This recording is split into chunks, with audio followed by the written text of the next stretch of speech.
दुनिया में ना शक्ति का जो संतुलन है वो बदल रहा है। जो सिस्टम दशकों से चला आ रहा था, उसे चुनौती देने के लिए अब एक नया ग्रुप सामने आ गया है, ब्रिक्स। तो आज हम इसी बड़े टकराव को समझने की कोशिश करेंगे, ब्रिक्स बनाम पश्चिम। और यहीं से सबसे बड़ा सवाल उठता है, क्या दुनिया वाकई दो हिस्सों में टूट रही है? मतलब एक तरफ वेस्टर्न देश और दूसरी तरफ बाकी सब। चलिए जरा इसकी गहराई में उतर कर देखते हैं। तो देखिए, स्क्रीन पर ये हैं वो दो खेमे जिनकी हम बात कर रहे हैं।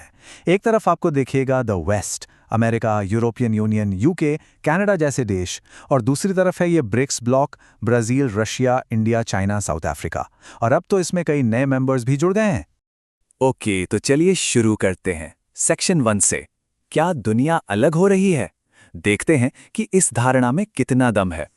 अक्सर हम हेडलाइंस में क्या देखते हैं कि ये एक नई ग्लोबल राइवलरी है ना, ब्रिक्स वर्सेस द वेस्ट। पर सच कहूं तो कहानी इससे कई कई ज्यादा कॉम्प्लिकेटेड है। तो आइए इन परतों को एक एक करके हटाते हैं। तो सेक्शन 2 में हम पहले ब्रिक्स की वो सिंपल स्टोरी देखेंगे जो सब बताते हैं, मतलब जो बड़े बड़े नंबर्स पर बेस्ड है और जो इसे एक बहुत बड़ी ताकत के तौर पर पेश करती है। सबसे पहले तो इसका साइज देखिए। दुनिया के करीब करीब 40% आबादी ब्रिक्स देशों में रहती है। सोच कर देखिए, दुनिया के हर 10 में से 4 लोग ब्रिक्स देश के नागरिक हैं। ये अपने आप में एक बहुत बड़ी पावर है। और बात सिर्फ लोगों की नहीं है, इकोनॉमी के लिहाज से भी ये एक जायंट है। दुनिया की टोटल जीडीपी का लगभग 30% हिस्सा इस ब्लॉक के पास है। माने दुनिया की अर्थव्यवस्था का करीब 1/3 हिस्सा। ये कोई छोटा मोटा आंकड़ा नहीं है। और सबसे मजेदार बात क्या है पता है? ये देश एक दूसरे को कॉम्प्लीमेंट करते हैं।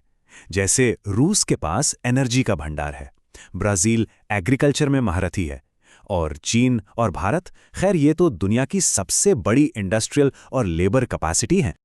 और ये ग्रुप लगातार बड़ा होता जा रहा है। 2009 में सिर्फ 4 मेंबर्स थे, 2010 में साउथ अफ्रीका आया, और 2024 में तो जबरदस्त एक्सपेंशन हुआ। सऊदी अरब, यूएई, ईरान, इजिप्ट, इथियोपिया सब शामिल हो गए। इससे इनकी इकोनॉमिक और स्ट्रेटेजिक पावर दोनों को बहुत बड़ा बूस्ट मिला है। तो ये तो थी ब्रिक्स की वो दमदार तस्वीर, है ना? पर जैसा हमने शुरू में कहा था, कहानी इससे ज्यादा कॉम्प्लिकेटेड है। तो अब चलते हैं सेक्शन 3 में और देखते हैं इसकी एक ज्यादा जटिल सच्चाई। लेकिन यहां एक बहुत बड़ा लेकिन है। क्या ये सच में एक यूनिफाइड ब्लॉक है, एक टीम की तरह, या फिर ये बस अलग अलग इंटरेस्ट वाले देशों का एक ग्रुप है जो सिर्फ इसलिए साथ हैं क्योंकि उन्हें मौजूदा ग्लोबल सिस्टम पसंद नहीं है? और यहीं पे कॉन्सेप्ट आता है इंटरनल कॉन्ट्रडिक्शंस का। सुनने में थोड़ा भारी शब्द लगता है, पर इसका मतलब बहुत सिंपल है। एक ही टीम के खिलाड़ी, लेकिन सबके अपने अपने गेम चल रहे हैं। मतलब उनके गोल्स एक दूसरे से अलग हैं और कभी कभी तो टकरा भी जाते हैं। इसका सबसे बड़ा और क्लासिक एग्जाम्पल है इंडिया और चाइना। दोनों ब्रिक्स के पिलर्स हैं, पर दोनों के लक्ष्य एकदम अलग। इंडिया चाहता है स्ट्रेटेजिक ऑटोनॉमी, मतलब किसी एक ब्लॉक से बंधना नहीं है। वहीं चाइना का गोल क्लियर है, ग्लोबल लीडरशिप। वो अमेरिका को अपना सबसे बड़ा कॉम्पिटिटर मानता है, और ऊपर से बॉर्डर डिस्प्यूट्स तो हैं ही। तो ये जो टेंशन है ना, ये ब्रिक्स की यूनिटी पर एक बहुत बड़ा सवाल खड़ा करती है। तो अगर ये देशों के बीच की सीधी लड़ाई नहीं है, तो फिर असली लड़ाई है क्या? किस चीज के लिए हो रहा है ये सब? सेक्शन 4 में चलिए इस असली लड़ाई को रीफ्रेम करके समझने की कोशिश करते हैं। तो ये असली लड़ाई है क्या चीज?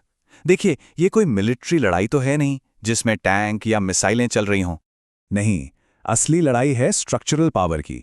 आसान भाषा में इसका मतलब है दुनिया के रूल्स ऑफ द गेम कौन बनाएगा, कौन तय करेगा कि ग्लोबल ट्रेड और फाइनेंस कैसे काम करेगा, दुनिया के बड़े बड़े इंस्टीट्यूशंस को कौन कंट्रोल करेगा। लड़ाई इस चीज की है। और ये लड़ाई ना 3 मेन फ्रंट्स पे चल रही है। पहला, ग्लोबल फाइनेंशियल सिस्टम, दूसरा इंटरनेशनल इंस्टीट्यूशंस, और तीसरा जियोपॉलिटिकल नॉर्म्स, यानी दुनिया कैसे चलेगी इसके तौर तरीके। तो पहले फ्रंट की बात करते हैं, पैसा। देखिए, दशकों से दुनिया का सारा खेल अमेरिकी डॉलर पर चलता आया है। ग्लोबल ट्रेड डॉलर में होता है, जिससे अमेरिका को जबरदस्त पावर मिलती है। ब्रिक्स बस इसी पावर को चैलेंज कर रहा है। और उनका हथियार, उसका नाम है डी डॉलराइजेशन, मतलब डॉलर को साइडलाइन करना। ब्रिक्स देश अब आपस में ट्रेड करने के लिए अपनी लोकल करेंसीज इस्तेमाल करने की कोशिश कर रहे हैं, रुपया, युआन, रूबल, ताकि डॉलर पर उनकी डिपेंडेंसी कम हो। तो इन सब बदलावों को देखकर सवाल उठता है कि आगे क्या होगा, दुनिया का भविष्य कैसा दिखेगा। और यही हमें हमारे आखिरी सेक्शन पर ले आता है, एक मल्टीपोलर दुनिया की ओर। तो एक्सपर्ट्स का मानना है कि हम एक मल्टीपोलर वर्ल्ड की तरफ बढ़ रहे हैं।